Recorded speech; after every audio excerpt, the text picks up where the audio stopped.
अब जो वेद बताते हैं वही हमारे वो महापुरुष बताते हैं जिनको भगवान मिले। तो इस ज्ञान को सुनने के बाद फिर आप संशय रहित हो जाओगे। और श्रीमद् भगवत गीता अध्याय नंबर 2 के श्लोक नंबर 53 में यही कहा कि अर्जुन, जिस समय तेरी बुद्धि नाना प्रकार के भ्रमित करने वाले ज्ञान वचनों से हटकर एक परमात्म ज्ञान पर, तत्व ज्ञान पर आश्रित हो जाएगी, यानी फाइनल हो जाएगी, तब तो तू योग को प्राप्त होगा। योग प्राप्त होना यानी योगी बनेगा। योगी माने भगत बनेगा। योगी ये नहीं होता जो पेट का पानी हिला दे, ऊपर न पैर कर लिए नीचे न कर लिए, ये तो एक शारीरिक एक्सरसाइज है। योग का अर्थ है भक्त, परमात्मा से मिलने की प्रयत्न करने वाला, नहीं परमात्मा से योग करने वाला, मेल करने के लिए जो प्रयत्नशील है उसको योगी कहते हैं, भक्त कहते हैं। तब तक तू भगत बनेगा। और भगत भी तभी बनोगे जब आप कभी निसंशय होकर लग जाओगे। फिर तो कोई आ जाओ आपके सामने, आप ज्ञान में उससे विचलित नहीं हो सकते। वो चाहे मानो चाहे ना मानो, वो बात अलग रहेगी। तो ये ज्ञान ऐसा है, आपको उस स्थिति में ला देगा कि आप डगमग नहीं हो सकते। इसके अतिरिक्त विश्व में आपको ज्ञान और भगवान दिखाई नहीं देगा, स्वप्न में भी। और तभी आप दृढ़ होगे। जब हम किसी मार्ग पर चल रहे हैं और आगे जाकर सैकड़ों रास्ते बन जाते हैं, आपके पास मैप है और आपको खूब पढ़ा रखा है, समझा रखा है कि ये मैप अपना रास्ता ये रहेगा, इसके बाद बहुत से रास्ते हैं वो अलग हैं, उनमें नहीं जाना। तो फिर आप कैसे मिसगाइड हो जाओगे? तो ये जो ज्ञान आपको दिया जा रहा है, सतलोक जाने का एक मैप आपके सामने रखा जा रहा है। और इस मार्ग पर आप विचलित होगे तो पता नहीं कहां जाकर रुकोगे। फिर अब तक हमारे साथ ऐसा ही बनता रहा। हम भक्ति मार्ग पर चले, रास्ते में किसी ने विचलित कर दिए, हम दिशा बदल गए और हजारों कोस दूर चले गए यथास्थान से, और फिर हम यहीं के यहीं रह गए। तब तक सवेरा हो गया, सवेरा माने मृत्यु होगी। तो अब हमने दृढ़ रहना है, इस ज्ञान को आधार बनाकर इस भक्ति रूपी सफर पर अपन चलना है। अब जैसे धर्मदास साहिब जी कहते हैं कि सतलोक से चल कर आए, सतलोक से चल कर आए, काटन यम की जंजीर आज मोहे, दर्शन दियो जी कबीर। के सतलोक से चल कर आए सहसरी राय। और किस लिए? काटन काल की जंजीर। हमारे को इस काल ने कर्मों के बंधन की मोटी मोटी जंजीर बांध रखी है, बेल बांध रखी है, जिनको हम देख नहीं पा रहे, समझ नहीं पा रहे, इतनी सूक्ष्म है। इन बंधनों को काटने वाला केवल कबीर परमेश्वर है। यजुर्वेद अध्याय नंबर 5 के मंत्र नंबर 32 में कहा है कि उसी कसी कबीर अंगारी हसी बंभारी हसी, रत सवर ज्योति रत धामा हसी, सम्राट हसी, सबका मालिक वही है। इसका अर्थ पता है, उसी माने परम शांतिदायक हसी माने है, जो पूर्ण शांति देने वाला। गीता अध्याय नंबर 18 के श्लोक 62 में जिसके विषय में कहा कि अर्जुन तू सर्वभाव से उस परमेश्वर की शरण में जा, उसकी कृपा से तो परम शांति को और सनातन परम धाम को, शाश्वत स्थान को प्राप्त होगा। तो वो यजुर्वेद बता रहा है 5वें अध्याय का 32वां श्लोक के उसी कसी जो परम शांतिदायक है, वो कबीर अंगारी असी, कबीर बंभारी असी, वो कबीर असी, वो कबीर भगवान है, वो कबीर देव है, कबीर साहब है, जो परम शांतिदायक है। और अंगारी माने पापों का नाश करने वाला, बंभारी माने बंधनों का शत्रु यानी बंदी छोड़, और रतधामा, और रतधामा यानी सतलोक में रहने वाला वो कबीर रसी, वो कबीर परमात्मा। और यही ये सब महापुरुष बता रहे हैं। क्या बताते हैं कि सतलोक से चलकर आए काटन यम की जंजीर, यानी काल के द्वारा कर्मों के बंधन हमारे जकड़ रखे हैं, इनको काटने के लिए वो बंदी छोड़ परमात्मा आते हैं। और कबीर परमेश्वर जी भी कहते हैं, अमर करूं सतलोक पठाऊं, तात बंदी छोड़ कहाऊं, बंदी छोड़ हमारा नामम, अजर अमर है अस्थिर ठामम।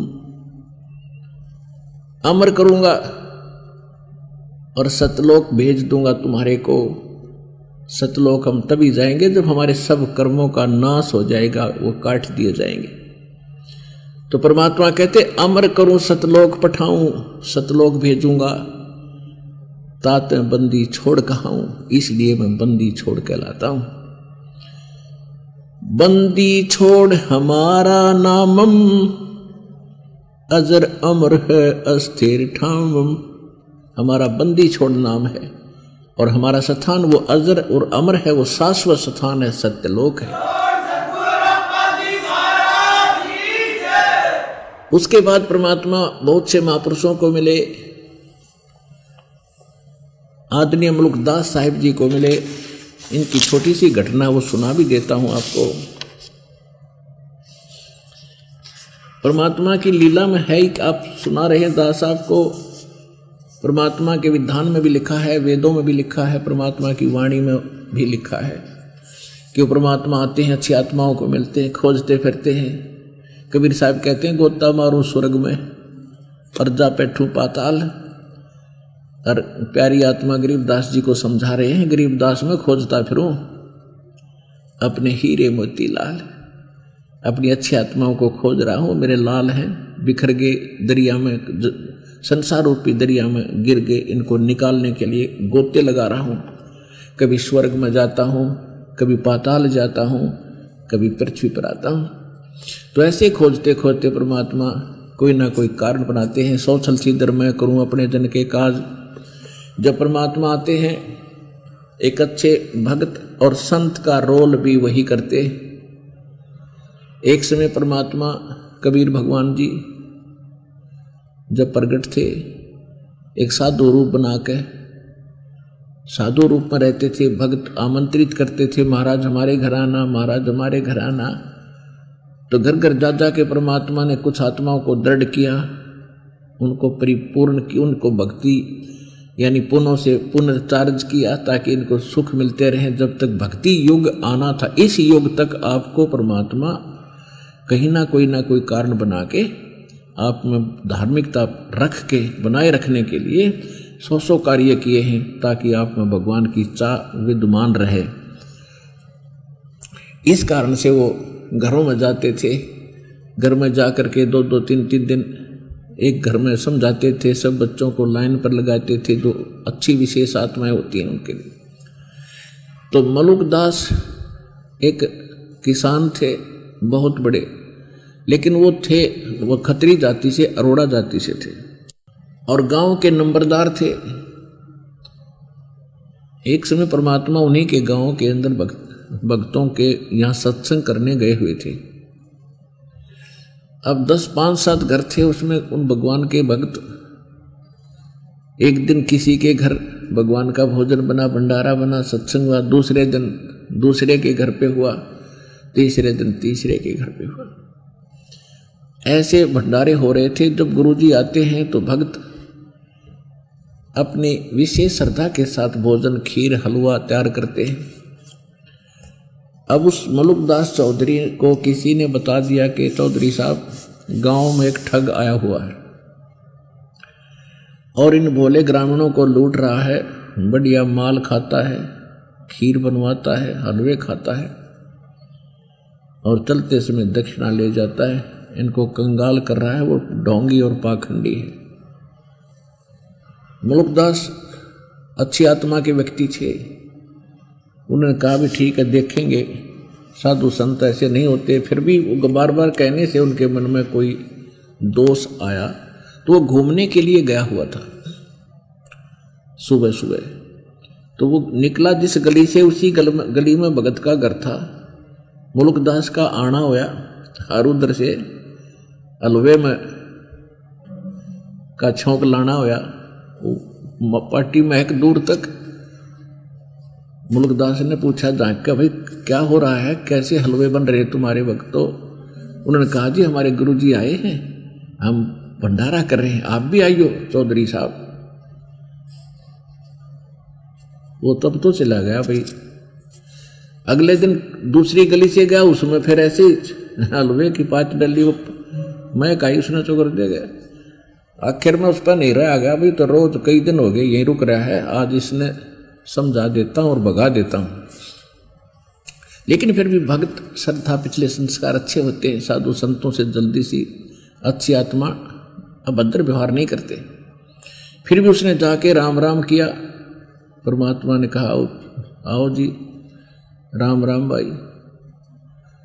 कहने लगा महाराज आप कैसे, कल देखा वहां थे, परसों देखा वहां थे, आज आप यहाँ हो, कुछ करके खाया करो, अट्टे कट्टे दिखाई देते हो, मजदूरी करो, अपना धंधा करो, क्यों इनको भ्रमित करे। परमात्मा बोले भाई चौधरी साहब हमें तो भगवान बगैर करे ही दे रहा है, अजकर करे न चाकरी। परमात्मा ने एक वाणी सुनाई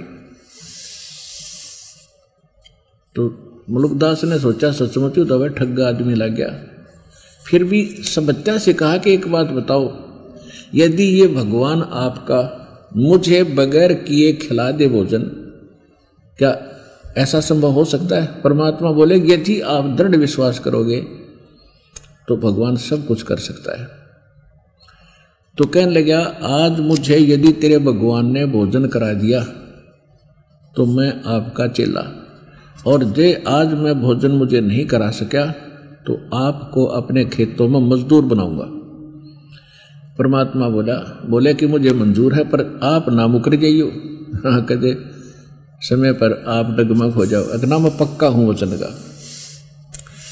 अब जैसे मुलुकदास के अपने खेत थे पूर्व में गांव के, और चला गया पश्चिम में भी जंगल में गहरा जाके एक पेड़ के ऊपर बैठ गया जाके। अगर देखेंगे आज भगवान हमें कैसे भोजन करा देगा, मैं जाऊंगा ही नहीं कहीं, किसी से मिलूंगा ही नहीं। अब परमात्मा के नहीं कर दे, ये हमारी बालक सोच है, हमें ज्ञान मिला ही नहीं। उधर कोई ये भेड़ बकरी चराने वाले आगे, उनका कोई त्योहार था, वह कहने लगे भाई खीर बना लो आज। उनमें एक आधी गायें गुएं भी थी, तो उन्होंने दूध निकाल कर खीर बनाने के लिए उसी वृक्ष के नीचे चूल्हा चढ़ा दिया, और वो बकरियां चराने वाले चले गए दूर के भी बन जा, जब खीर हमें आवाज लगा दिए हम आ जाएंगे भोजन खाएंगे। उधर से क्या हुआ कि डाकुओं की मंडली आ गई घोड़ों पर सवार होकर, और खीर बनाने वाले ने देख ली कि वो धूल उठ रही है दूर से, ये धूली जो उठ रही है, उसको मालूम होता था कि इस तरह डाकू लोग आते हैं और यहीं से रास्ता जाता है, यहीं से आएंगे। वो छोड़ के खीर और भाग गया अपने साथियों के पास। अब वहां आकर वो रास्ते के गुजरे तो उन्होंने देखा डाकुओं ने कि अभी यहां कोई खाने पीने की वस्तु बन रही है, रोको। वो सारे उड़के, उस्ताद ने पूछा क्या है इसमें देखो, उनके हेड ने पूछा, उसने उठाकर देखा जी खीर है, कतीता जी बनन लग रही है।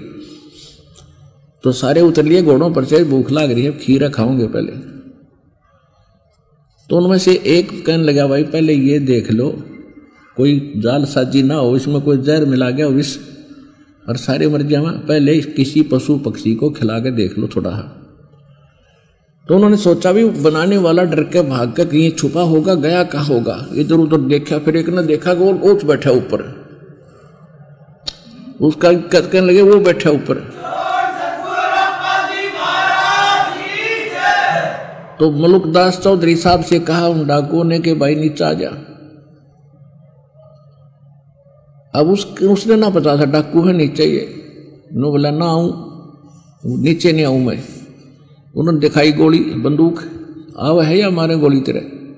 तब उसका समझ माइए तो कोई ओपरे आदमी है भाई, सीधे आदमी को नहीं। फिर नीचे उतरा टुप देसी, और उस एक ढक्कन था उसका पात्र था, उस पर खीर डाल दी अच्छी सी, ठंडी सी कर दी, अखा है इसको। वो बोला ना खाऊं खीर, कती नहीं खाऊं। अब खीर खाओ तो प्रण टूटे और चौधरी पना छूटे, गुरु जी का चेला बनना पड़े, उसने मुश्किल मैच की। तो डाकुओं को पक्की जच गई कि ये पक्का बदमाश आदमी है, जब खीर नहीं खाता इसने कोई गड़बड़ कर रखी इसमें। वो 2-4 लात मारी, 2-4 मुक्के जबरदस्ती खिलाई, खा। अब वो डरता खावर भगवान के शुक्र मनावे कबीर परमेश्वर से, हे परमात्मा आज मेरी जीवन रक्षा कर दो, सदा आपके चरणों में रहूंगा। परमात्मा ने मरोड़ काटनी आवे हमारी।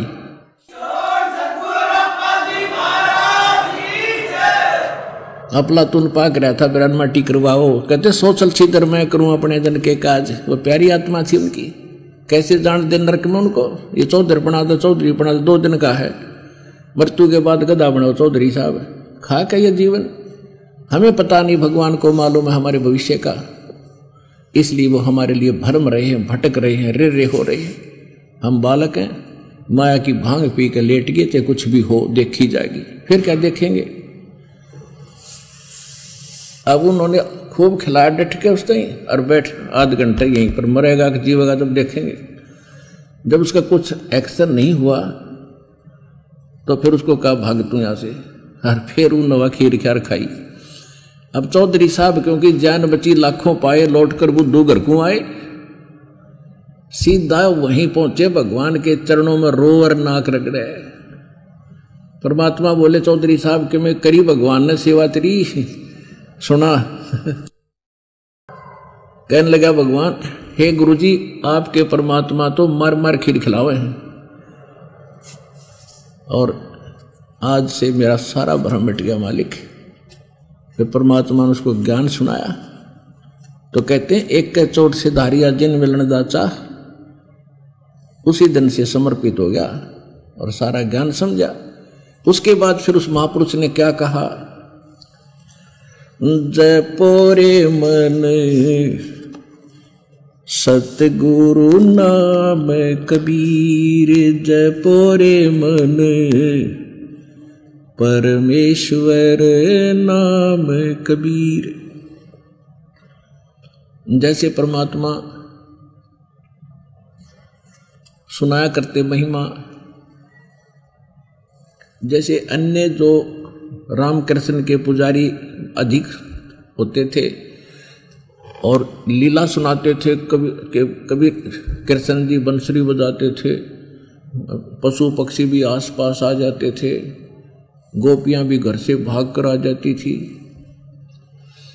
परमात्मा बोले भाई उस थारी कालंदरी माने जमुना के तीर, एक बंसुरी मैं भी बजा के दिखाता हूं। काफी भक्त आसपास के व्यक्ति जमुना के ऊपर आ गए और परमात्मा ने ऐसे हाथ किया, आसमान से एक बंसुरी आई और मालिक ने जो बंसुरी बजाई, कहते पशु पक्षी वो गांव के लोग तो आए आए, दरिया का वो जल भी वहां बर्फ की तरह डट गया, नो का नो, कति हलचल बंद होगी। आसमान के देवता भी चारों तरफ आकर सुनने लगे। ये लोगों के लिए तो सौपन सा था और वो सामने दिखे परमात्मा ने जो वो बांसुरी बजाई। पुण्यात्माओं, भगवान की परमात्मा में सर्वशक्ति होती है। हम आंशिक शक्ति युक्त प्राणी को समर्थ मान बैठे थे, ये हमारी अध्यात्म ज्ञान की कमजोरी थी।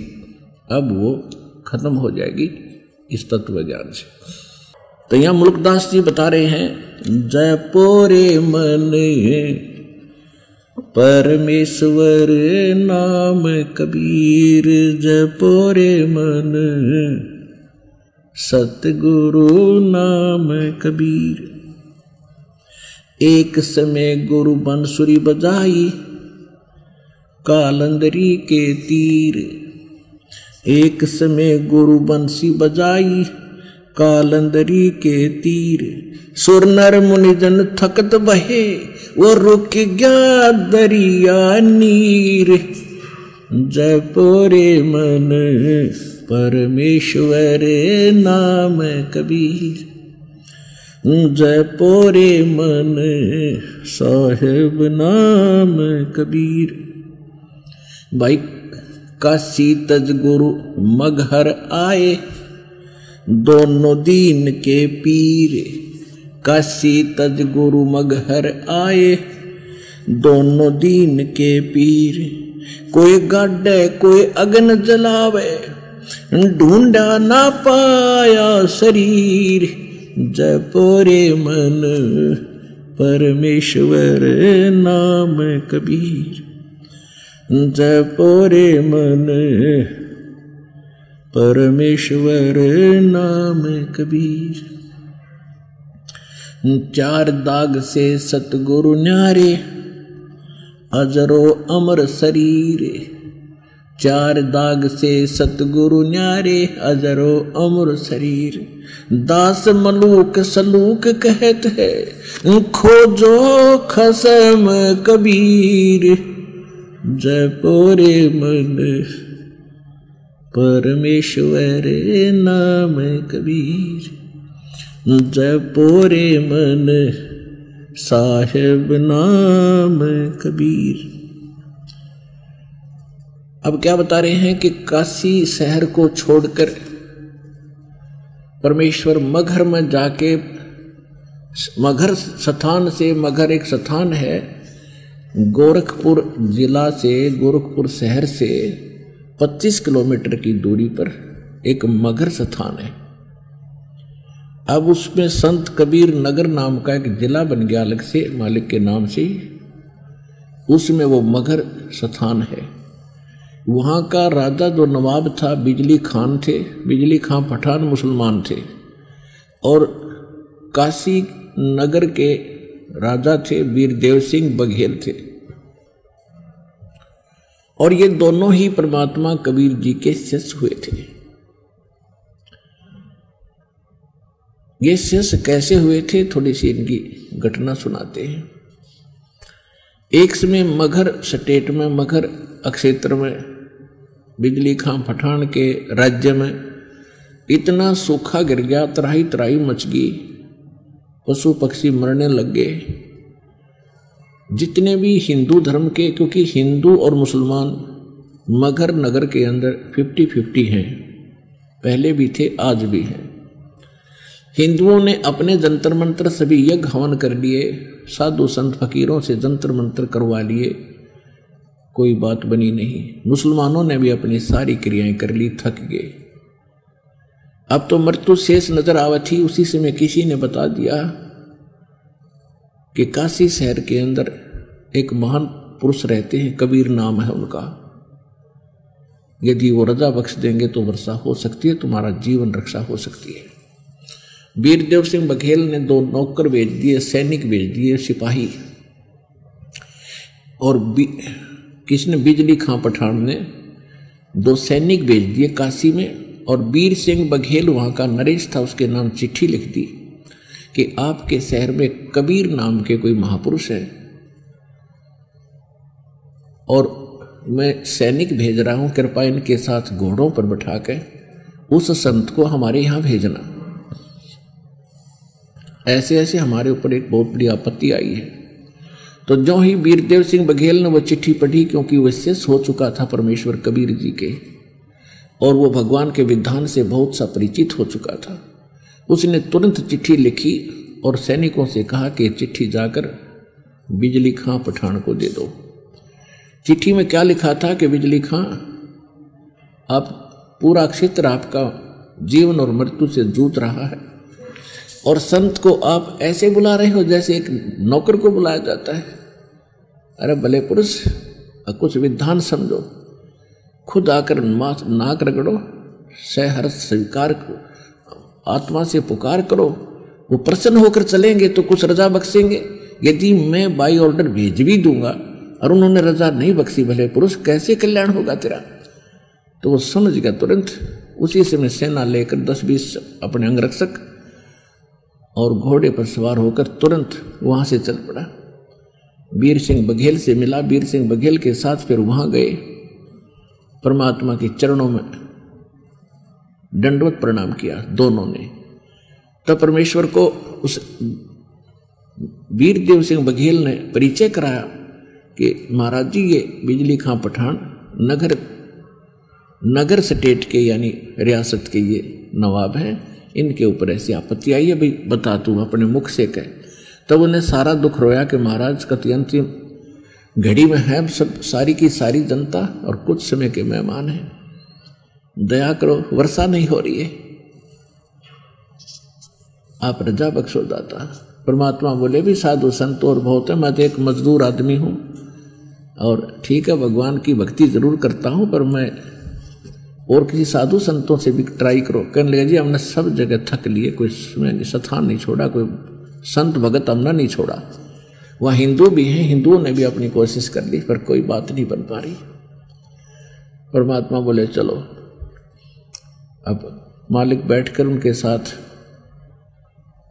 अब उधर से क्या हुआ कि ये जो संत हैं इनमें ईर्षा नहीं जाती।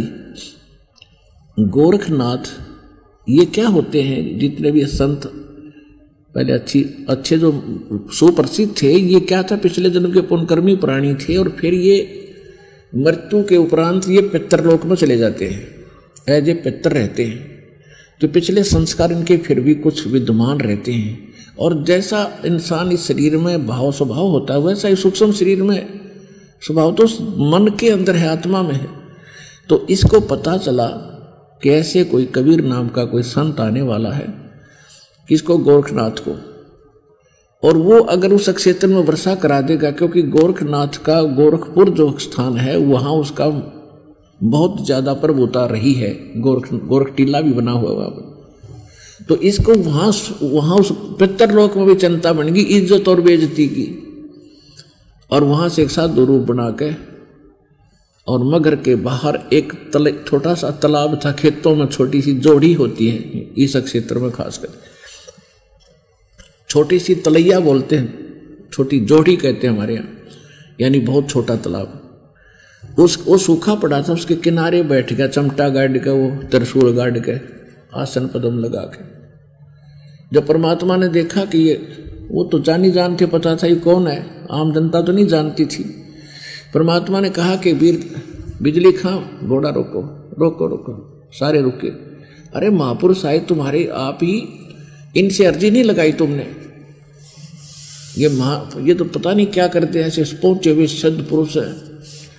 तो बिजली खां पठान, क्योंकि हमारी एक वैसे भी एक वृत्ति बनी हुई है, हमारा स्वभाव बना हुआ है, हम साधु उसको मानते हैं जिसने बड़ी सी जटा रखा रखी हो, बड़े बड़े बाल हों, एक लंगोट बांध रखा हो शरीर पे, राख रूख रमा रखी हो, ढूंढे दाने पर गात फूक रखा हो, हम सोचते साधु वही है।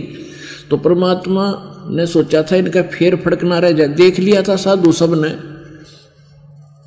उन वीर सिंह बघेल ने भी देख लिया था कि बैठा है। तो परमात्मा को पता था इनके मन में दोष रहेगी कि इससे ना होगा तो इससे करवा लेंगे, तब तक वो करे नहीं जब मन में दो भाव रहेंगे तुम्हारे। तो परमात्मा ने सोचा पहले यह फड़क निकलवा दें इसकी। तो उन्होंने कहा कि बिजली खां पठान ने, अर्ज करो इनसे, ये तो कुछ भी कर सकते, ऐसे सिद्ध पुरुष देख लो, इनके चेहरे से लगता है बड़े पहुंचे हुए महापुरुष है। अब सुना के कह रहे थे गोरखनाथ को, गोरखनाथ फूल गया, डोडा हो गया।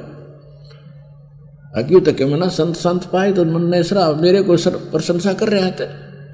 तो वीर सिंह बिजली खां पठान ने जाके प्रणाम किया, कहा कि महाराज ऐसे ऐसे बुरा हाल हो गया हमारा, त्राही त्राही मच गई है, काफ़ी समय से वर्षा नहीं हो रही है, दया करो वर्षा करा दो, कोई जल व्यवस्था करो। गोरखनाथ जी उठे, वो त्रिशूल गाड़ रखा था जमीन पर, वो निकाला, उस जोड़ी के बीच में जाकर त्रिशूल मारा ऐसे जमीन में, और फिर निकाल दिया। उसमें से एक जल स्रोत निकला और वो तलैया भरगी, वह तलैया भरगी। तो परमात्मा बोले कबीर जी देखो भाई रे, तुम कहाँ घूम रहे थे, तुम्हारे गांव के गोरे बैठे महापुरुष ने कर दिया ना पानी पानी। अब वीर सिंह वो बिजली खां पठान कहने लगा महाराज उस सिद्ध पुरुष से कि महाराज इससे तो एक दिन के भी पशु ना तृप्त हो सकते, वर्षा कराओ दाता। तो गोरखनाथ क्या कहता है कि तुम्हारे भाग्य में वर्षा नहीं है, तुम्हारे पुण्य शेष नहीं है, अभी तो 2 वर्ष वर्षा और नहीं हो सकती, वो आपके वहाँ कोई पुण्य नहीं है इस क्षेत्र के लोगों के, और मैंने ये अपने कोटे से दे दिया। और कोई ज़्यादा तुम्हारे पास कोई समर्थ है तो उससे बात कर लो जाके, यानी अपने तो बढ़ाओ, किससे नहीं माना था ताकतवर। वो तो हो गया फ्यूज। अब वो उनको पता लगी गया था कि इससे काम कैसे क्या चलेगा, एक सारे पशु एक बार पी जाएंगे इसको। तो तब उनकी फड़क निकली और कहा भगवान आप दया करो कौन? वो बिजली खां पठान और साथ में नगर के लोग भी आगे काफी पता लगा महाराज आन लग रहे हैं, सारे निकल के आगे, क्यों मरे सब कुछ भूखे प्यासे। तो परमात्मा बोले भाई ठीक है, मैं तो एक भगत आदमी हूं, अर्जी लाऊंगा भगवान तो जब सुन ली तो मेरी। जहां वो बैठा था गोरखनाथ उससे 100 फुट दूरी पर परमात्मा बैठ गए ध्यान मगन होकर, एक सिर्फ लीला कर रहे थे और कहा भी तुम अपने घर न जाओ सारे, मैं अर्जी लाऊंगा जब मेरी सुन ली तय। इब कैसे जाओ? सबके पैरों तले की धरती खिसेगी कि मैं वर्षा उर्षा हो तो चलना है। अरियो महाराज आड़े बैठ गया, आगे भी ना चाहता। परमात्मा बोले तुम जाओ भाई, ना रास्ते में भीग जाओगे, बच्चे भी तुम्हारे साथ। वो उनका ना समझ में आई, कुछ चल पड़े, कुछ आसपास खड़े थे। इतने में क्या देखा नो, बादल आए गरज के, काली घटा छाएगी और मूसलधार वर्षा होने आएगी। ठोक दिए सारा कुछ अक्षेत्र। बोलो सतगुरुदेव। जल जल कर दिया 1 घंटे के अंदर, कति फुल फुल, सारा गांव उमड़ के चरणों में गिर गया। गोरखनाथ आकर चमटा जाता रहा। अगिया कीप्ति मैं तो कह रहा था कि 2 वर्ष तो वर्षा नहीं हो गई, यो डूंडा ठा दिया। इस नाथ जय समर्थ सतगुरु जो चावे सो करही, और 14 कोट दूत जम डरही। ऊत भूत चमत्रास निवारे और चित्रगुप्त के कागज पाड़े। ये समर्थ कबीर भगवान है। इस प्रकार तो परमात्मा ने फिर उनको उपदेश दिया ज्ञान का, भक्ति का, अध्यात्म मार्ग का, कि भाई तुम्हारे जितने संस्कार पुण्य थे वो समाप्त हो चुके। अब तुम्हारा पूरे क्षेत्र का विनाश होना था, भूखे मर के मरना था, टक्कर मार मार के। तुम्हारे पर रहम हुई, किसी महापुरुष ने, किसी पुण्यात्मा ने तुम्हें मुझ दास का पता बता दिया और मेरी अर्ज भगवान ने सुन ली। तो बिजली खां पठान और गांव के नगर के सभी लोग कहने लगे मालिक नो ना कहो, अब नहीं मान सकते कि आपसे अतिरिक्त कोई परमात्मा है। पुण्यात्मा जिसकी जो जान बचा उसका तो भगवान, और वैसे भी रियल में भगवान थे ही थे, फिर भी वो समर्थ थे। समर्थ अपनी बड़ाई कभी नहीं करना चाहता, लेकिन उसके गुण प्रगट हुए बिना रहा नहीं करते। तो सभी ने जब ज्ञान सुना कि भाई तुम एक पिता के बच्चे हो, ये हिंदू और मुसलमान तुम आप पर बन गए, तुम भगवान के लिए ही बटे हो, भक्ति करो, तुम एक पिता की संतान हो। हिंदू और मुसलमान का खुदा 2 नहीं है, भगवान 2 नहीं है, एक ही प्रकार के मनुष्य हैं, एक ही प्रकार की बहनें हैं, सब एक प्रकार की माताएं हैं। तुम आपस में अलग अलग बनकर बैठ के दुश्मन बन बैठे। तो उन्होंने कहा कि कभी आप धर्म के नाम पर झगड़ा नहीं करोगे, नहीं करेंगे। कभी भी आप जीव हिंसा नहीं करोगे। सब ने कहा जी नहीं करेंगे, क्यों पाप करते हो तो अब तुम सारे मरोगे। तो सब ने उस समय सारी स्वीकृति दी। फिर गांव में नगर में लेकर गए मालिक को। वहाँ एक व्यक्ति था, 65 साल की उम्र वाली थी। उसकी पत्नी के उसकी पत्नी की माहवारी भी बंद हो चुकी थी। और एक का मात्र रट लगा रहा था भगवान संतान दे। उसकी पत्नी भी रोआ बुरी तरह, भगवान औलाद नहीं, औलाद नहीं। तो परमात्मा ने आशीर्वाद दे दिया, भाई ये तो चल खिलौना दे दूंगा पर भक्ति भी कर लो। उसके 10वें महीने उस माई का लड़का हो गया। ये दास वहाँ गए थे पर्सनली बहुत से भक्तों को लेकर के मगहर के अंदर। तो मगहर के अंदर जब परमात्मा वहाँ गए हुए थे तो हमने जो पता किया उन्होंने बताया ऐसा ही जो हम सुना करते थे कि यहाँ एक पूरा मोहल्ला है, मोहल्ला यानी एक पूरी कॉलोनी है जो परमात्मा के नाम से उस मोहल्ले का नाम है। उस मोहल्ले का नाम है कबीर करम मोहल्ला। कबीर करम मोहल्ला यानी कॉलोनी। कबीर परमात्मा का, करम माने रहम, फारसी में करम माने रहम, यानी परमात्मा के रहम से बसा हुआ मोहल्ला कबीर करम मोहल्ला आज भी विद्यमान है। तो ये सुख और न्यारा दिया, और भी बहुत से परमात्मा ने ये सुख दिए। तो बिजली खां पठान और वहां के जितने थे सभी परमात्मा के शिष्य बने, हिंदू और मुसलमान।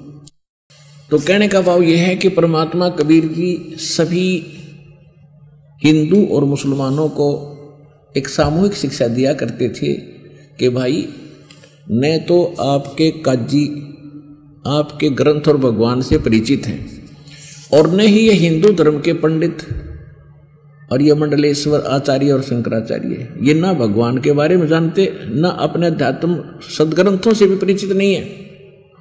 ये केवल आपको दंत कथा सुना के, लोक वेद सुना के अपनी रोजी रोटी चला रहे हैं। तुम्हारा जीवन नाश हो रहा है। मनुष्य जीवन कोई वैसे नहीं मिलता, जिस कारण से परमात्मा का बहुत विरोध किया करते थे। कौन? काजी और मुल्ला, पंडित और मंडलेश्वर, और कहा करते थे ये धानक है, जुलाह है, ये क्या जाने सदग्रंथों के बारे में, शिक्षा इसके पास नहीं, कोरी बकवास घटता है, ये झूठ बोलता है। तो उस समय हमने यह मान ली सच्ची कि कबीर जी अशिक्षित हैं, हमारे धर्मगुरु पंडित और मुल्ला और काजी ये पढ़े लिखे हैं, इन्होंने भगवान को ठीक ही जाना होगा। हम परमात्मा की उन बातों पर को भूल गए जो भगवान कहा करते कि ये कुछ नहीं जानते, तुम्हें भ्रमित किए हुए हैं, तुम्हारा जीवन नाश करते। वो हमारे गले उस समय ना उतरी, और आज क्योंकि परमात्मा ने हमें शिक्षित किया, उन्हीं सदग्रंथों से वो सच्चाई सामने आई। अब आपने सब न मान ली। आप वही आत्मा हो जो भगवान के साथ 600 वर्ष पहले भी रहे थे। 64 लाख से हुए थे परमात्मा के।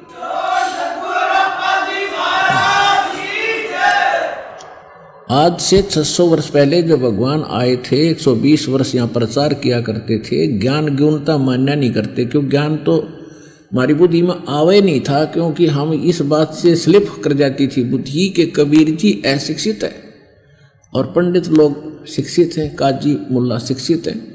तो ज्ञान तो हमने घना सा सुना नहीं, लेकिन परमात्मा तो समर्थ थे, हमारे पिता हैं, हमारे लिए भटक रहे। तो वो ये चाहते थे कि एक बार ये कुछ दिन मेरे साथ लग जा और इनको भक्ति से कुछ चार्ज कर दूं, इनका घड़ा भर दूं, और फिर जब तक पीढ़ी पिछली पीढ़ी का युग समय आओगा 1997 के बाद तक, कि तब तक इनके पुण्य युग घड़ा भरा रहे और ये घड़े दुखी ना हो, भगवान की आस्था इनमें बनी रहे, इनको मनुष्य जीवन मिलते रहे। मनुष्य जीवन मिलते रहेंगे तो भगवान की चाह भी बनी रहेगी। वो चार्ज करना चाहते थे। इसलिए जितने भी 64 लाख से होना कोई बालकों का खेल नहीं, एक धानक के, एक जुलाहे के, एक मजदूर के, और कोई जंतर मंत्र जानता नहीं, को फू फां करता नहीं। आशीर्वाद दे दिया, सारे सुख। ऐसे कोड, ऐसे कैर टूट रहे थे जिन परिवारों पर परमात्मा के आशीर्वाद मात्र से सुख हो गया, ठीक हो गए, तो फिर सत्संग में भी आने लगे। सत्संग में आने से क्या होता है कि परमात्मा के वचनों से भी हमारी बैटरी चार्ज होती है। इस तत्व ज्ञान के सुनने मात्र से भी, परम संत के वचन सुनने से भी, के मुख से सुनने से भी हमारे ऊपर बहुत पुण्य संग्रहित होते हैं और पाप का मैल उतरता है। तो फिर आने लगे और 100 जगह जाके गुण गाने लगे कि भगवान आए हैं, परमात्मा यानी परम शक्ति युक्त हैं, सब लागे कर्ण, और सब जो भी आ गया मालिक के पास सबको सुखी कर दिया। फिर तो हक्के बक्के रह जाते कि हम सब जगह धक्के खा लिए, मंडलेश्वरों के पास जा लिए, मुल्ला और काजियों के पास भटक लिए, हमें कोई राहत मिली नहीं, और इनसे आशीर्वाद मात्र से। और फिर नाम देते थे, प्रथम ये 5 नाम देते थे दाता, इनकी भक्ति करो। तो वो चार्ज कर गए हमारे को।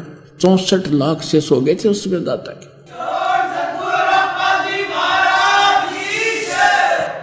अब क्या होता है, जैसे इसमें एक प्रश्न आया है कि काशी तज मगहर गए वो दोनों दीन के पीर, और कोई गड्ढे कोई अग्न जलावे पर खोजा ना पाया शरीर।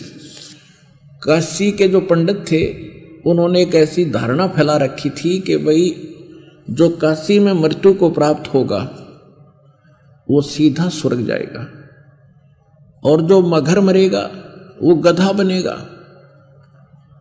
मगर में कोई मत मरियो। परमात्मा कहा करते बच्चों, ये भ्रमित लोग हैं, भ्रमित ज्ञान ही बता सकते हैं।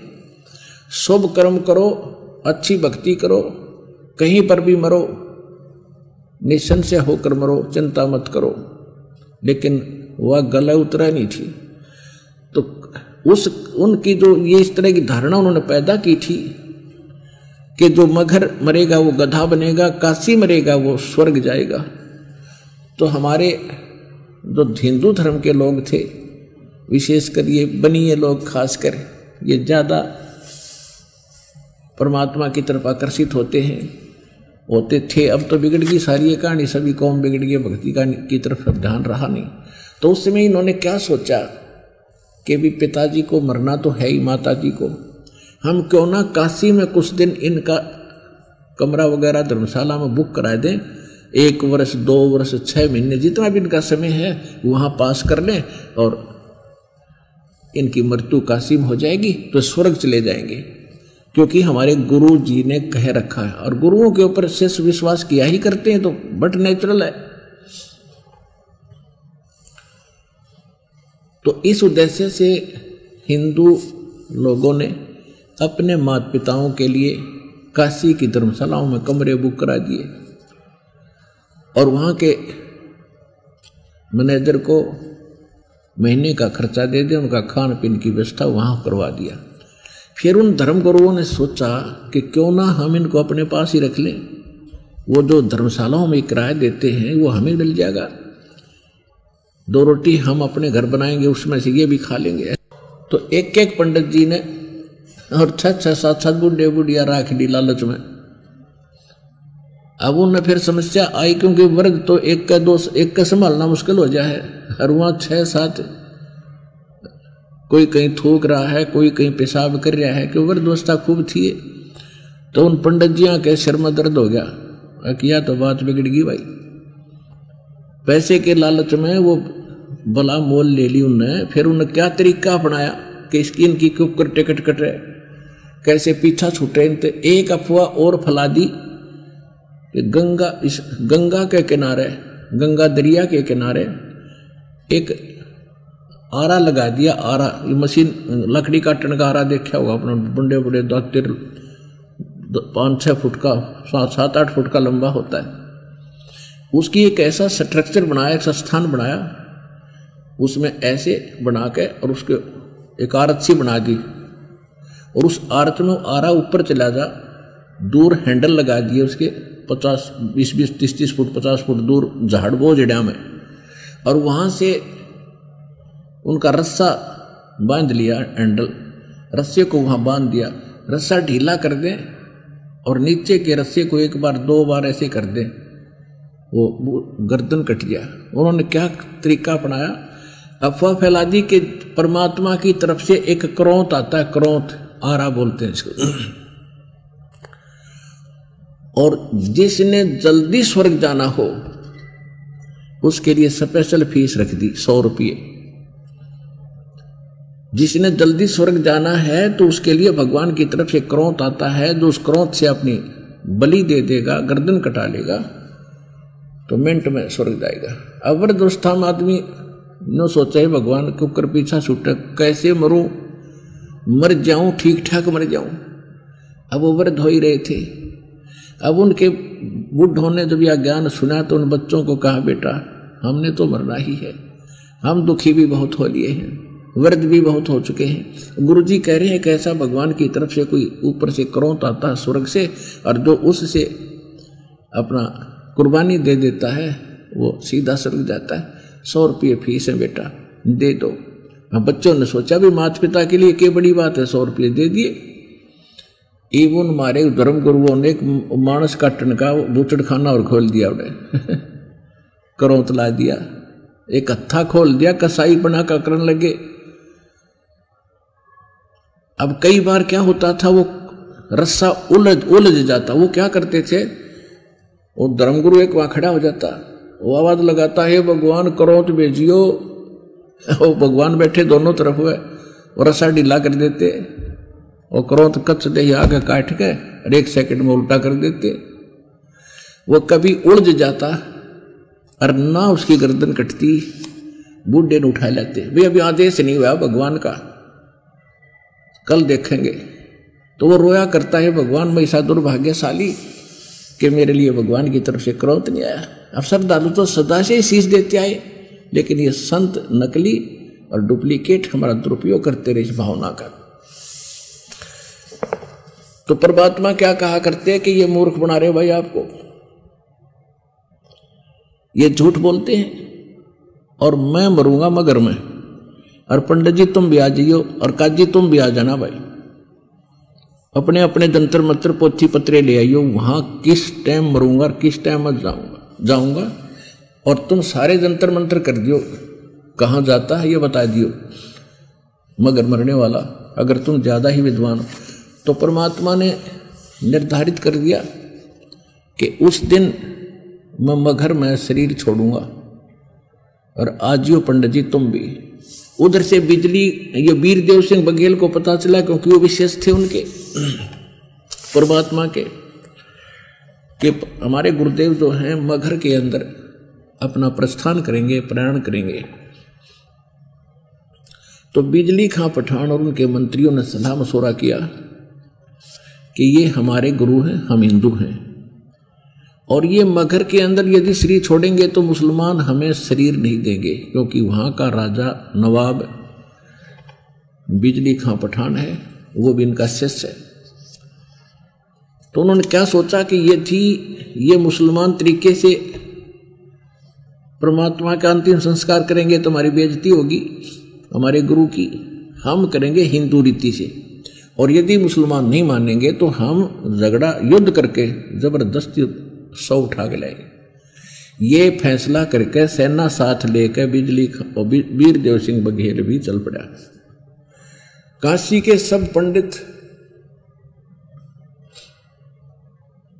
और भी दर्शक पैदल चले। परमात्मा 120 वर्ष शरीर हो चुका था मालिक का, 120 वर्ष लीला में शरीर, 120 वर्ष की आयु में, और काशी से लेकर मगर तक पैदल पहुंचे, 3 रोज में पहुंचे। तो वहां जाकर क्या देखा कि कोई जल नहीं था, उसमें यह बता रखा था कि शंकर भगवान ने उस मगर की भूमि को श्राप दे रखा है कि इसमें नीचे का पानी खत्म हो जाएगा। आसपास नीचे का पानी उसमें खारा था, दूर से लोग पीने के लिए लाते थे उस मगर की सीमा से बाहर। और एक नदी, एक दरिया बहा करती थी उसके साथ से, उसका नाम आमी नदी है, आमी नदी है। वो कति सूख गई थी, भगवान शंकर के श्राप से वो सूख गई थी। इस बात का पूरे क्षेत्र को पता था कि कबीर वो जैसे शिव जी आते हैं, इसको साधु रूप बनाकर आते हैं, और किसी कारण से उनके साथ मुसलमानों ने बदतमीजी कर दी होगी, उन्होंने श्राप दे दिया कि जो मगर मरेगा गधा बनेगा। शंकर भगवान का श्राप था। और काशी हमारी पवित्र नगरी है, वहां मरेगा वो स्वर्ग में जाएगा, शंकर भगवान का श्राप था।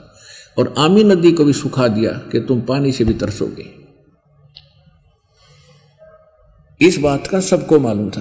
तो परमात्मा वहां गए, कहने लगे भाई मैं स्नान करूंगा। बिजली खां पठान वहां पहुंच गया, सारी व्यवस्था करी, गुरु जी के नहाने धोने के लिए पानी लाए, पीने के लिए।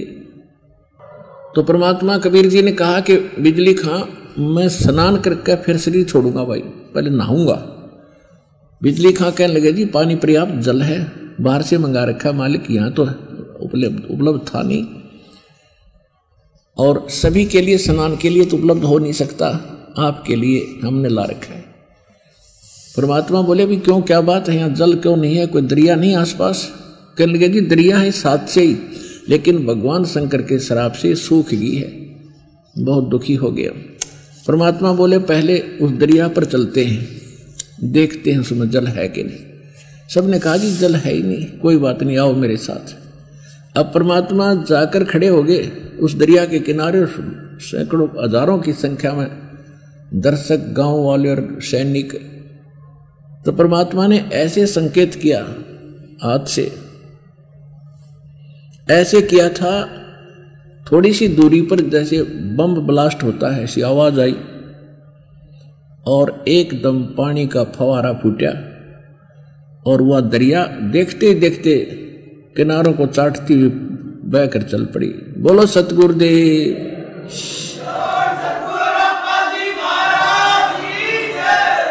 तो सभी ने स्नान किया और मलमल कह नहाए, सौर सब पिया खूब बढ़िया स्वच्छ जल। परमात्मा बोले भाई ये कहीं और से आया है ये जल और खूब इसमें चला करेगा। तुम जब तक थारी नींद ठीक रहेगी, जब तुम्हारे अंदर कोई बकवाद भावेगी, फिर यह नदी फिर सूख जाएगी। अब जैसे गरीबदास साहिब जी को परमात्मा मिले, वो क्या कहा, क्या बताया करते, तुम कौन राम का जपते जापम, तात कटे न ये तीनों तापम। तुम किन भगवानों की भक्ति करते हो जिसे तुम्हारे 3 ताप भी नाश नहीं होते। 3 ताप के अंदर सूखा गिरना, अतिवृष्टि यानी घनी वर्षा फल डाना, और जैसे कोई किसी ने जंतर मंतर कर दिया, किसी ने श्राप दे दिया, कहते तुम्हारे ये बिना पूरे खत्म होते तुमसे, तुम किन भगवानों की भक्ति करते हो। समर्थ का शरणाग हो रंग होरी हो, भाई कबू न हो ऐ काज राम रंग होरी हो। कहते समर्थ की शरण में आओ और कभी कोई तुम्हारा अकाज नहीं होगा, तुम्हारे काम नहीं बिगड़ेंगे, कोई हानि नहीं होगी। तुम कौन राम का जपते जापम और तात कटे ना तीनों तापम। भगवान शंकर ने श्राप दे रखा था 3 ताप के कारण, और वहां वो त्राही त्राही हो रही थी। परमात्मा ने 3 ताप का नाश कर दिया और उनको सुखी कर दिया। अब क्या होता है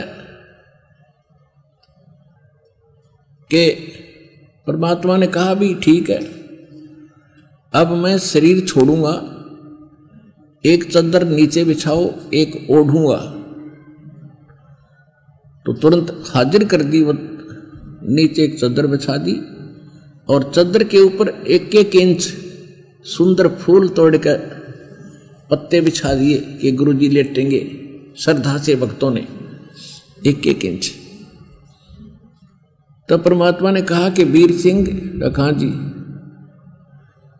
उधर से क्या था कि बिजली खां पठान जो मगहर के राजा थे, नरेश थे यानी नवाब थे, उन्होंने भी ये धारणा बना ली थी कि हम अपने गुरुजी का अंतिम संस्कार मुसलमान रीति से कब्र में दबाएंगे, अपनी रीति से करेंगे। और यदि हिंदू नहीं मानेंगे तो हम युद्ध भी करेंगे। दोनों सेनाएं खड़ी, कति तैयार, अस्त्र शस्त्र सजा के, और भगत दर्शकारे बहुत गिने। तो परमात्मा ने कहा, वो तो जानी जान थे, उन्होंने कहा रे भले आदमी वीर सिंह और बिजली खां तो आमने सामने खड़े, एक इधर परमात्मा के पास में। भैया सेना किस लिए लाए हो, क्या खतरा था तुम्हारे को यहां पर।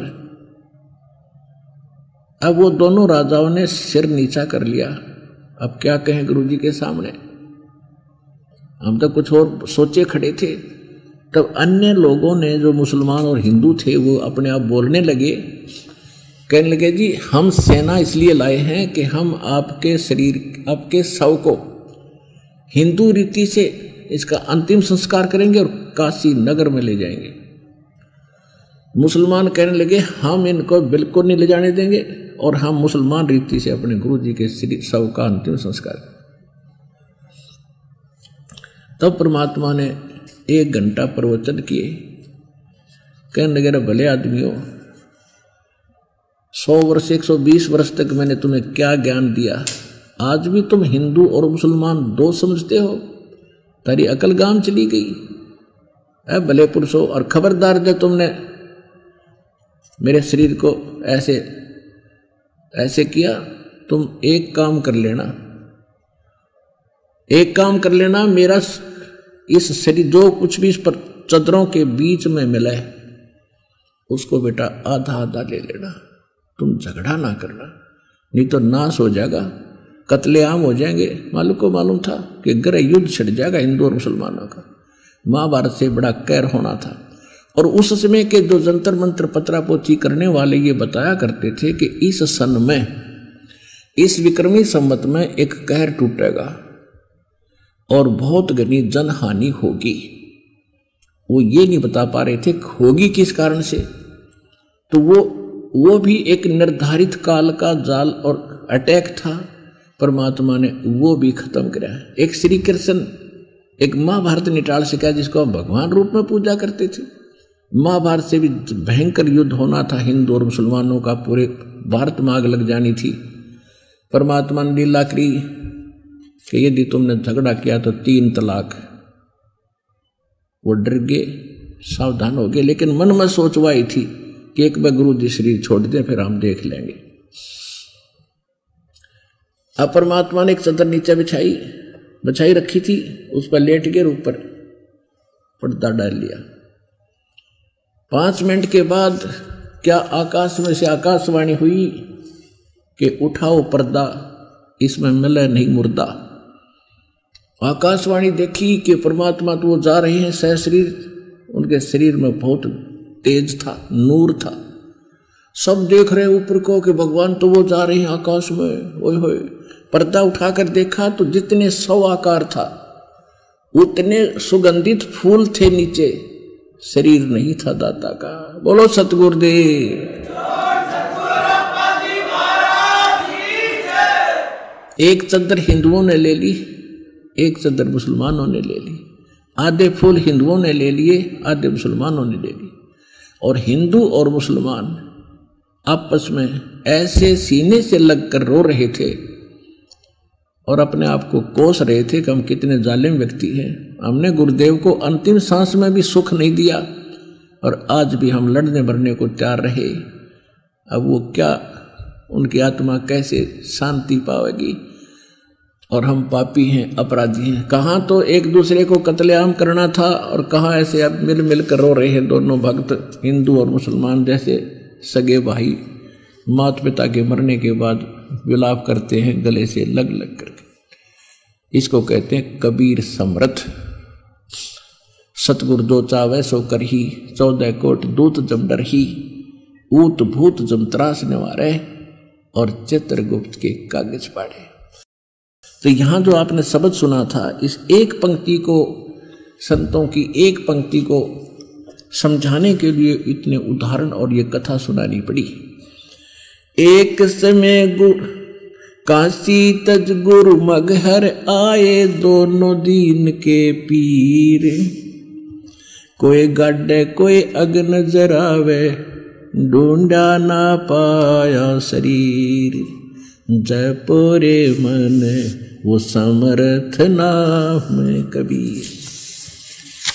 ऐसे धर्मदास जी कह रहे हैं, इन आज मोहे दर्शन दियो जी कबीर, आज मोहे दर्शन दियो जी कबीर।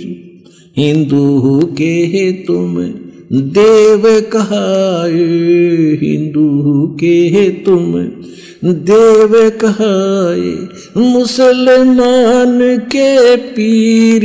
आज मोहे दर्शन दियो जी कबीर।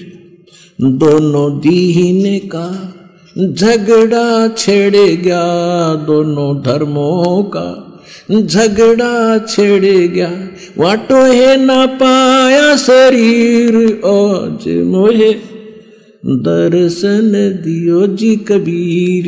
आज मोहे दर्शन दियो जी कबीर। अपने आत्मा हमने भगवान का तो कैख का भी ना पता था, भगवान की तो हमें सौपन भी नहीं आती थी। हम ही नहीं, जो समर्थ नहीं है उन्हीं को परमात्मा समर्थ मान के अपना जीवन नाश किया करते थे। अब सौभाग्य आपका, परमात्मा की रजा से आपको ये ज्ञान और ये अमृत वचन सुनने को मिल रहे हैं। नहीं तो काल यहाँ नहीं आने दे, या तो मालिक ला रहा है आपको ये लिख लेना की तरह। आप नहीं आ सकते, परमात्मा ला रहे हैं आपको। आप वो बच्चे हो परमात्मा के जो 600 वर्ष पहले भी उनके शिष्य हुए थे 64 लाख। पहले वो 64 लाख आएंगे, उसके बाद परमात्मा नई कलम चढ़ावेगा, पूरे विश्व को शरण में लेकर उनका कल्याण करेगा, क्योंकि सभी उसके बच्चे हैं।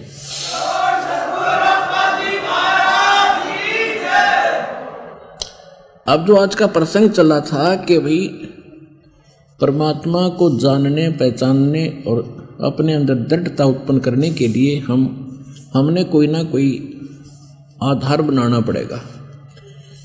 अब सबसे बड़ा आधार हमारे ग्रंथ है, उनको तो हम फाइनल मानते ही रहे। उसके बाद जो संत परमात्मा जिनको मिला वो ऊपर गए, फिर उन्होंने जो लीलाएं बताई, परमात्मा ने जो लीलाएं की, जो सुख दिए, और जो वेदों से फिर अब मिल रहे हैं, तो कौन है परमात्मा।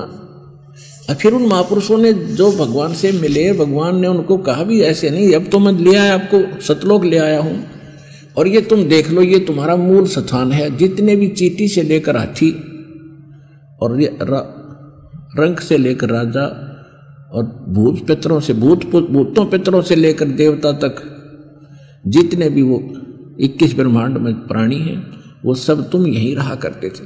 अब इस सुख को छोड़कर तुम कहाँ भटक रहे हो। सारा जीवन तुम्हारा एक रोजी रोटी पूरी नहीं होती हुआ, और यह सब भरे भराए भंडार हैं। ओए होए, अब उसको देख के जो भी महापुरुष वहां गया, फिर तो वो तो कहते ना, दांतों तले उंगली जब चबाता ही रह गया। उन्होंने फिर कलम तोड़ महिमा गाई उस समस्त कबीर भगवान की और सतलोक की। अब उनमें से एक दादू साहब जी हैं। दादू साहब 7 वर्ष के थे, बच्चों में खेल रहे थे। जिंदा महात्मा के रूप में भगवान आए, वो आते लीला ऐसी करते ही। उनको एक पान के पत्ते के ऊपर पहले ज्ञान सुनाया, फिर उसकी रुचि बढ़ाई और बच्चे उठकर चले गए, वो अकेला बच्चा रह गया। तो परमात्मा ने अपने करमंडल से अपने मुख में पानी भरा और पान के पत्ते पर उसको वापस कर दिया, और दादू से कहा कि ये अमृत है, बच्चा पीवेगा? खिलाओ जी। बालक तो बड़े गजब की आत्मा होती है, अखिल दो जी। गट गट पी गए, और फिर उनकी परमात्मा से उन्होंने अर्ज की थी कि मुझे सतलोक दिखाओ दाता। वो गवाह बनाने थे, तो उनको आत्मा को निकाल ले गए। दादू अचेत हो गए, दादू जी के अचेत हो गए, जैसे कोमा में होते हैं, मरता नहीं उसमें प्राणी। घर वालों ने खोज खाज कर देखा, खोजा कि बच्चा वहाँ था, कि बच्चों ने बताया कि इसके पास एक बाबा जी बैठा था, उसने ऐसे ऐसे किया था और हमने तो पिया नहीं, और इसने वो जल पी लिया जो उसने अपना जूठा पिलाया था, और हम भाग गए, ये वहाँ बैठा रह गया। उसके बाद इसकी ये दशा होगी। घर वाले घर ले आए, 3 दिन 3 रात अचेत पड़ा रहा दादू जी। उसमें उसकी आत्मा को सारे भरमा के दिखा के भ्रमण करा के फिर तीसरे दिन वापस छोड़ा। आसपास सब रिश्तेदार इकट्ठे हो गए, हाहाकार मची हुई थी। जब दादू जी से सचेत हुए, उन्हें देखा ये क्या हो गया। नहीं तो दादू जी सोचते मुझे सौंपन आया होगा। जब सारे हाहाकार मच रही थी तो विश्वास डरवा कि मैं तो भगवान के साथ गया था। और कौन है वो भगवान? जिन मोको निज नाम दिया सोई सतगुरु हमारे, दादू दूसरा कोई नहीं ये कबीर सिरजनहारे। दादू नाम कबीर की जय कोई लेवे ऊटे, उनको कभू लागे नहीं ये काल बजर की चोटे। दादू नाम कबीर का ये सुनकर कांपे काले, नाम भरोसे नर चले भाई होए न बाका बाले। जो जो शरण कबीर की वो तिरगे अंत अपारे, दादू गुण के ता कहूँ कहत न आवे पारे। कबीर करता आप है दूजा न कोई, दादू पूर्ण जगत को भक्ति दृढ़ावत सोए। ठेका पूरा होवे जब ये ठीक पूरा हुआ जब, ठीक पूर्ण होवे जब सबको तुझे शरीर, दादू काल चंपे नहीं जब जो नाम कबीर। आदमी की आयु घटे तब यम घेरे आए, काल के दूत आकर पकड़ लेते हैं जब व्यक्ति की आयु समाप्त हो जाती है। आदमी की आयु घटे तब यम घेरे आए, सुमरण किया कबीर का दादू लिया बचाए। मेट दिया अपराध सब वो आ मिले छन माही, दादू सोंग ले चले कबीर चरण की छाही। सेवक देव निज चरण का दादू अपना जाने, बरंगी सत्य कबीर ने कीन्या आप समाने। दादू अंतर्गत सदा ये छन छन सुमरण ध्यान, दादू अंतर्गत सदा ये छन छन सुमरण ध्यान। वारो नाम कबीर पर ये पल पल मेरे प्राण। सुन सुन साख कबीर की यो काल नवावे माथ, धन धन तीनों लोक में है दादू जोड़े हाथ। केरी नाम कबीर का ये विखम काल गजराज, दादू भजन प्रताप से ये भाग्य सुनत आवाज। पल एक नाम कबीर का दादू मन चितलाए, अस्थि के असवार को ये स्वान काल ना खाए। सुमरत नाम कबीर का ये कटे काल की पीरे, दादू दिन दिन ऊंचा होए फिर परमानंद सुख सीरे। दादू नाम कबीर की जय को लेवे ओट, तिनको कभू लागे नहीं ये काल बजर की चोट। और संत सब कूप है केत्य झरीता नीर, दादू अगम अपार है ये दरिया सत्य कबीर। अब ही तेरी सब मिटे ये जन्म मरण की पीर, श्वास उसास सुमर ले दादू नाम कबीर। कोई सरगुण में रीझ रहा कोई निर्गुण ठहराए, दादू गति कबीर की मोह से कही न जाए। जिन मोह को निज नाम दई सोई सतगुर हमारे, दादू दूसरा कोई नहीं कबीर सिरजनहारे। अपनात्मा एक किसी को भी सच्चा सिद्ध करने के लिए दो गवाह पर्याप्त होते हैं, और दास ने परमात्मा को परमात्मा सिद्ध करने के लिए थ्योरेटिकली प्रैक्टिकली और कम से कम 6-7 गवाह आपके सामने रख दिए कि Kabir is God, Kabir is God, Kabir is God. अब दादू साहब क्या बता रहे हैं, परमात्मा की महिमा को कैसे वर्णन कर रहे हैं कि जिसने मुझे निज नाम दिया, सच्चा नाम दिया, वास्तविक सार नाम दिया, वही मेरा भगवान, वही मेरा गुरु है, और दादू दूसरा कोई नहीं, कबीर सिरजनहार।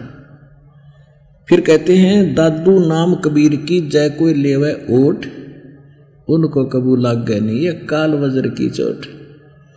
पग पग पर ये तक तक मारे काल अचानक बाना।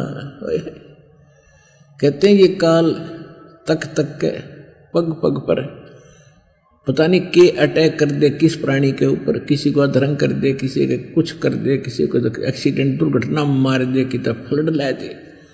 तो परमात्मा नानक दादू साहब कह रहे हैं कि जो कबीर साहब की ओट में सच्चे गुरु के माध्यम से जो आ गया वो ओट होती है, और उनको कबू लाग गए नहीं फिर काल वज्र की चोट, काल के तीर का उस पर असर नहीं होगा जो वो अटैक करता है कर्मों के आधार से। दादू नाम कबीर का सुनकर कांपे काल, और नाम भरोसे नर चले, सच्चे नाम के साथ चलेगा तो हो न बाका बाल। कहते कबीर करता आप है दूजा ना कोई, और दादू पूर्ण जगत को भक्ति दृढ़ावत सोए। कबीर करता आप है, वो परमात्मा स्वयं ही है और नहीं कोई। और पूरे संसार को यदि सत भक्ति देता है तो वही देता और किसी के पास नहीं है। एक दादू साहब सिद्ध करे अपने आत्मा। जैसे एक भगत का पत्र मिला था मुझे, नाम तो ध्यान नहीं, उसने दास के ये वचन सुन करके अभी नया नाम लिया था। वो फिर गया दादू पंथियों के पास जो उनके गांव में डेरा था, उनसे चर्चा की। वो कहने लगे नहीं दादू साहब तो स्वयं आए थे, वो तो कमल के फूल पर पाए थे, ये हुआ था फलान हुआ था, उनको कोई कबीर नहीं मिला। तो उसने कहा जी मुझे शंका, आपके ज्ञान पर तो शंका नहीं है, लेकिन ये क्या बात है, वो तो वहाँ के पुरातन हैं, बहुत पुराने परंपरागत हैं, वो इससे परिचित क्यों नहीं है। और साथ में उसने क्षमा याचना भी की थी कि मेरी गलती है, क्योंकि मैं गया तो इसलिए था कि मैं कुछ जानकारी प्राप्त करूं और दृढ़ता आवे मेरे में। वो भी यही बताएंगे जो आप बता रहे हो, आप तो उन्हीं की वाणी बोल के बता रहे हो। लेकिन वहाँ उन्होंने ये बात नहीं बताई कि कबीर जी उनको मिले थे। तो मुझे कुछ अविश्वास सा हो गया इस बात से कि वो तो बहुत पुराने हैं। तो उस भगत के लिए और सभी के लिए आपसे प्रार्थना है कि यही तो मार खाते हम। जब आपने गुरु बना लिया दास को, फिर ठीक है किसी से चर्चा तो हो सकती है, फिर अविश्वास होगा तो फिर आप तो भक्त को नहीं रहे। आप विचार करो, कुरान शरीफ के पढ़ने वालों को कुरान शरीफ का ज्ञान नहीं, वेदों को पढ़ने वालों को वेदों का ज्ञान नहीं था, पुराणों को पढ़ने वालों को पुराणों का ज्ञान नहीं था। ब्रह्मा विष्णु महेश को अजरोवर बताओ, सर्वशक्तिमान बताओ, उनके माता पिता कोई नहीं, और दास दिखावे पढ़ावे। और फिर कोई उनसे पूछे जाकर उन नकली गुरुओं से जिनके पास पहले फंस रहे थे, उनका ज्ञान ही नहीं था हिंदुओं के, तो वो क्या बताएंगे, झूठ बोला रामपाल, वो क्या जाने, कहीं ऐसा लिखा नहीं है। तो यह अकल तुम्हारी अब भी कमजोर रहेगी जब आप दास के इन बातों में विश्वास नहीं करे।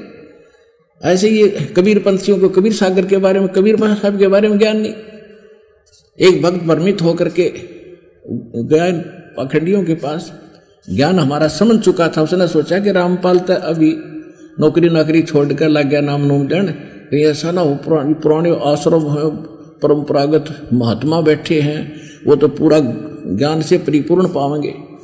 उन कख नहीं पाया उसको, और आखिर में आकर फिर रोया ने बोला जी मेरे अंदर एक दोष आ गया था, जितना नालायक हूँ मैंने सोचा था उन महापुरुषों के पास कुछ पाओगा, उनके पास कख भी नहीं पाया, मूर्खों के पास कति खाली खोखे।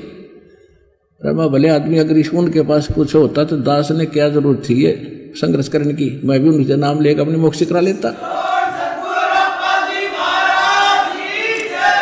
तो ये भ्रम मिटता सा मिटेगा, लेकिन साथ साथ समाधान करना मेरा कर्तव्य बनता है कि जो इस वाणी को पढ़कर वहां धक्के खान गया, पहले तो एक नंबर का मूर्ख, इतना प्रमाणित कर दिया सब कुछ, एक एक वचन साचा दास का हर चीज से मेल खाता है, और उनको अपने धर्म का आज तक किसी को नहीं पता। तो उनसे ही आप टैली करोगे मेरे वचनों को, तो वो कैसे खरे उतरेंगे, और उनको आप फिर सच्चे मान रहे हो क्योंकि वो पुराने बैठे वहां पर। आर्याचार्य शंकराचार्य कितने पुराने बैठे, ने कख भी ना पता भक्ति मार्ग का, रामकृष्ण की भक्ति करावें। और वेद क्या कहते हैं, गीता क्या कहती है, ये रामकृष्ण का कहते हैं नामो निशानी वेद और गीता में भक्ति करने का। तो ये हमारे सदग्रंथ हैं, तो इस प्रकार आपने इसको भी समझना पड़ेगा। तो क्या बताते हैं कि कबीर करता आप है दूजा ना कोई, दादू पूर्ण जगत को भक्ति दृढ़ावत सोए। ठीक पूर्ण होवे जब, ठीक माने समय, निर्धारित समय, पूर्ण होवे जब सबको तजय शरीर, और दादू काल गंजय नहीं, उसको पकड़ नहीं सकता। जपे जो नाम कबीर, यानी कबीर कबीर नहीं, जो संत उसका होगा और जो मंत्र देगा वो नाम भगवान को पाने का होगा, उसके जपने से। अब क्या बताते हैं कि सुन सुन साख कबीर की, ओए सुन साखी कबीर की, ये काल नवावे माथ, और दादू बज धन धन तीनों लोक में दादू जोड़ा हाथ।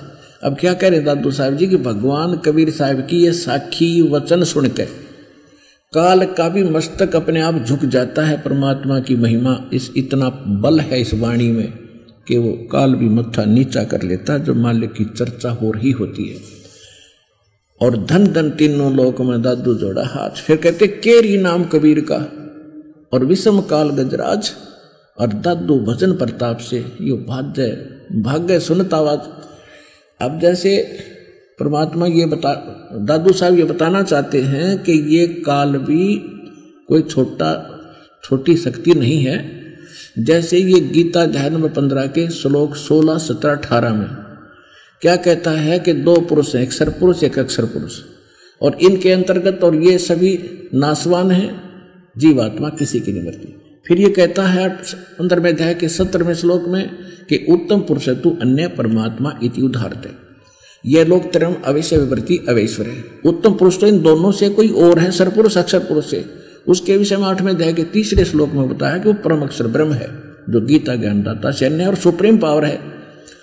तो यहाँ 15वें अध्याय के 18वें श्लोक में गीता ज्ञानदाता कहता है कि मैं जितने मेरे अंतर्गत प्राणी हैं 21 ब्रह्मांड के, इनसे मैं उत्तम हूं, इनसे शक्तिशाली हूं, इसलिए मैं वेद और लोक में, इस मेरे अंतर्गत जितना लोक आते हैं 21 ब्रह्मांड में, और वेदों में लोक वेद माने सुने सुनाए ज्ञान के आधार से, दंत कथा के आधार से मैं पुरुषोत्तम प्रसिद्ध हूं, क्योंकि जो मेरे अंतर्गत हैं इनसे मैं उत्तम हूं। इसलिए मैं लोक वेद के आधार से, यानी इस क्षेत्र में मेरे लोक में चल रही दंत कथा के आधार से मैं पुरुषोत्तम प्रसिद्ध हूं, लेकिन मैं पुरुषोत्तम नहीं हूं, क्योंकि पुरुषोत्तम तो 15वें अध्याय के 17वें श्लोक में बताया जाए कोई और है।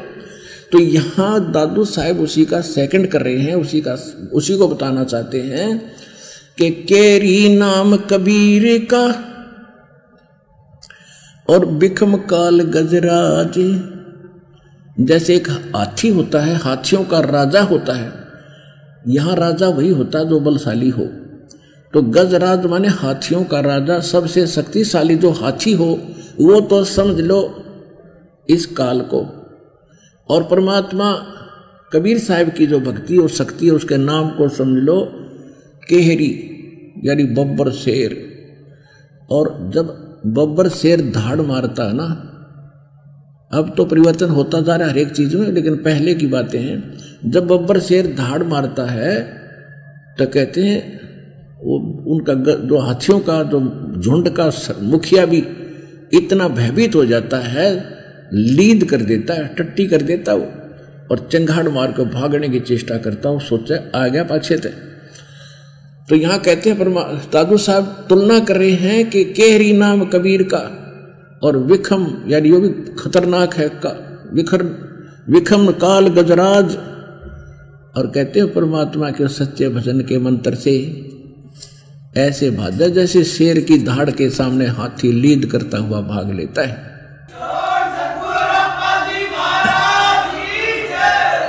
पल एक नाम कबीर का दादू मन चितलाए, अस्थि के असवार को स्वान काल ना खाए।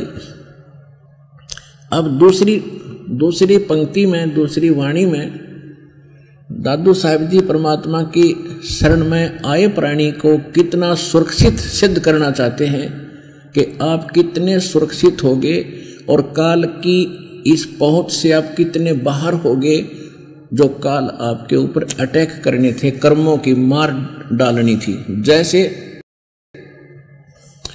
एक हाथी के ऊपर बैठा व्यक्ति, वो तो समझ लो भगवान की शरण में है जो हाथी पर बैठा है। और अब परमात्मा ने इस काल को कौन सी संज्ञा दी है? कुत्ते की। हाथी पर बैठे हुए व्यक्ति को एक कुत्ता कोई हार्म नहीं कर सकता, हानि नहीं पहुंचा सकता, अंडरस्टूड है। वो उसको कुत्ते की पहुंच से कितना ऊपर है, कितनी दूर है। पहले तो हाथी के निकट नहीं आ सकता, और आ भी गया तो वो हाथी को कोई हानि पहुंचा नहीं सकता, उसके ऐसे मोटे मोटे पैरों हैं। और जैसे सूंड की रेंज में आ गया तो कुत्ते की जान पावना टोई, कुत्ते को ये भी मालूम होता है। तो इसलिए कुत्ता हाथी से 50 फुट की दूरी पर ही भौंक सकता है, उसको देखकर भौंकता रहता है। तो कहने का भाव ये है परमात्मा का कि जब तुम कबीर परमेश्वर की शरण में आगे, आप बैठ गए हाथी पे, और काल के द्वारा आपके जो कर्म संस्कार बुरे थे वो समझ लो काल का रूप है, वो है कुत्ते। अब उन पाप कर्मों से, संकटों से आप इतनी दूर हो गए जैसे हाथी पर बैठे व्यक्ति को कुत्ता कोई हानि नहीं कर सकता। ये समझ लेना।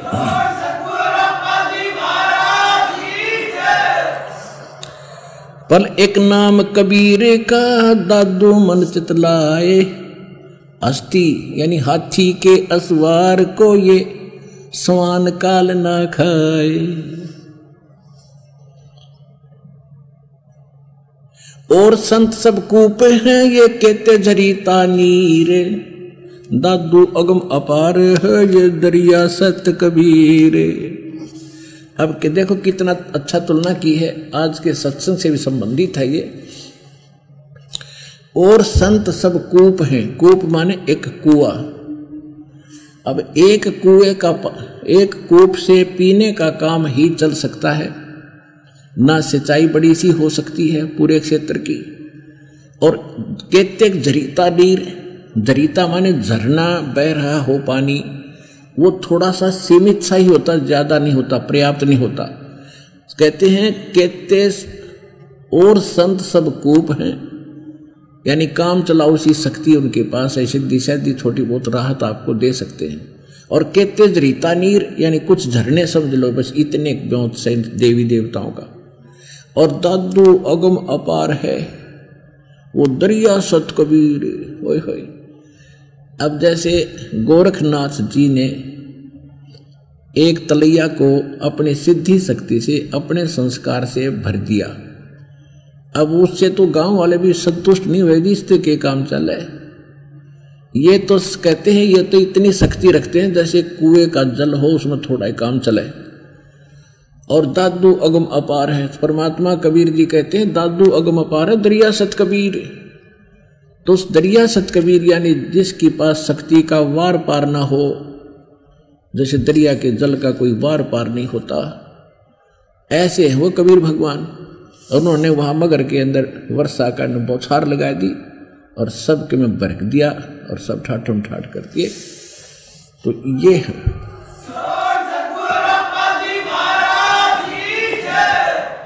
तो पुण्यात्माओं, आज आपको ये सिद्ध हुआ कि वेद बताते हैं परमात्मा ऐसी लीला करता है, और उसमें लीला करते समय अच्छी आत्माओं को मिलते हैं। जिन अच्छी आत्माओं को परमात्मा मिले उनमें से कुछ एक का भी वर्णन दास दे पाया है, समय हो गया है, और फिर बताएंगे आने वाले सत्संग में। तो उन्होंने भी क्या बताया है, who is God, Kabir is God, Kabir is God. तो पुण्यात्माओं, सौभाग्य आपका, आपको इतना प्रमाणित और दृढ़ ज्ञान मिला है। अब इसका पीछा छुटवा लो, ये बार बार दाव नहीं लगेगा। समझा है तो सिर दर पाओ, बाहर नहीं रे ऐसा दाव। बोलो सतगुरुदेव।